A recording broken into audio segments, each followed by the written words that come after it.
On ground, आप ground zero पर थे। मेरा सवाल यह है, क्या जो मध्य प्रदेश में हमें दिखाई दे रहा है, क्या वो एक तरफा हो सकता है, यानी क्लियर कट जनता किसी की सरकार बनाए?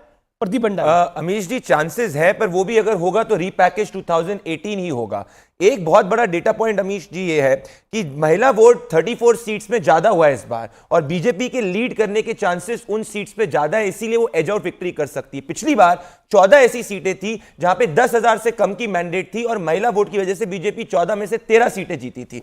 तो एक तरफा इसीलिए नहीं है क्योंकि कई जगह कैंडिडेट्स के खिलाफ बहुत सॉलिड एंटी इनकम्बेंसी है, पर वो वेव किसी के फॉर्मेट में इसलिए नहीं है क्योंकि महिला वोट का और पुरुष वोट का पूरा सेंटिमेंट अलग है। महिलाओं में बदलाव का सेंटिमेंट देखने को नहीं मिला है, परंतु पुरुषों के अंदर जो पर्टिकुलरली मेन वोट है वो अपने कैंडिडेट और अपने संभाग के अंदर, अगर ग्वालियर, चंबल, महाकौशल हो गया, वहां पे वो अलग अलग तरीके से गए। तो मध्य प्रदेश मेरे हिसाब से आप बहुत कंफर्टेबल नंबर दे रहे हैं जन की बात के अंदर। 100 से 123 जो आपका एग्जिट पोल है, 100 to 123 भारतीय जनता पार्टी, कांग्रेस 102 से 125, यानी आप कह रहे हैं किसी की भी सरकार बन सकती है। 2018 के अंदर भी अगर अमीश जी आपको याद होगा, रात के 11 बजे तक काउंटिंग चली थी और 107 108 सीट तक बीजेपी पहुंची। अच्छा, आप ग्राउंड पर है, एज किसका दिखाई देता है मध्य प्रदेश के अंदर सरकार बनने के लिए? मेरे हिसाब से बीजेपी के मध्य प्रदेश के अंदर चांसेस सरकार बनाने के ज्यादा है, रिटेन कर सकती है। हाँ, मतलब 18 साल बाद भी, क्योंकि महिला वोट जो है उसमें सेंटिमेंट ऑफ चेंज नहीं हुआ है। महिला वोट जो है उसको वेलफेयर बेनिफिट्स जो मिले हैं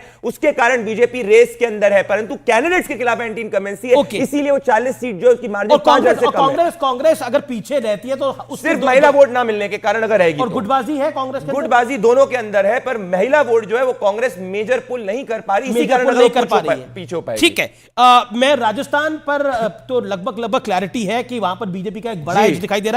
छत्तीसगढ़ पे मैं आऊंगा, तेलंगाना पे मैं आऊंगा, लेकिन आचार्य प्रमोद कृष्ण मेरे साथ इस समय जुड़ गए हैं। आचार्य जी, मेरा सीधा सवाल है, मध्य प्रदेश में एक बड़ी बढ़त दिखाई दे सकती थी कांग्रेस के अंदर, लेकिन ऐसा लग रहा है कि बीजेपी ने वहां पर अपनी पकड़ को मजबूत करा है। क्या आपको लग रहा है इंडिया गठबंधन बनने के बाद जो हिंदुत्व को गाली दी गई वो भी इंपैक्ट करा है, सनातन को जो गाली दी गई? देखिए अमित जी, पहली बात तो अमित जी पहली बात तो ये है, ये एग्जिट पोल है, एग्जैक्ट पोल नहीं है भाई, और इस पे ज़्यादा कुछ कहना सुनना उतना मुनासिब नहीं होता, उतना ठीक नहीं होता है, उतना उचित नहीं होता है। मगर जो दिखाया जा रहा है उससे मुझे थोड़ा सा आश्चर्य है। आश्चर्य इस बात को लेके है कि भाई छत्तीसगढ़ में जिस तरह से बीजेपी ने भूपेश बघेल जी को टारगेट किया, उनके ऊपर हमले किए, बहुत ही ब्लो लेवल उनके ऊपर इल्ज़ाम लगाए, किसी को पकड़ा तो कह दिया 5 करोड़ रुपए ले लिया, किसी से कह दिया 508 करोड़ दे दिया, तो उससे जनता की सिंपैथी भूपेश बघेल जी की तरफ आई और उसमें उनको काफ़ी बढ़त मिलनी चाहिए थी। लेकिन छत्तीसगढ़ में जितनी कांग्रेस को बढ़त मिलनी चाहिए थी उतनी नहीं दिख